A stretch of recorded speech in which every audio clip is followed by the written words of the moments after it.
bansa. Marami ang tapos sa pag-aaral, maraming hindi kapwa naghihirap.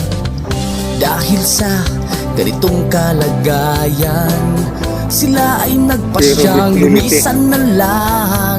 Lisanin ang bayan, lisanin ang pamilya. Sila'y nangingibayo at do'y umaasa. Doon kalabang mortal ay humsik kaibigan.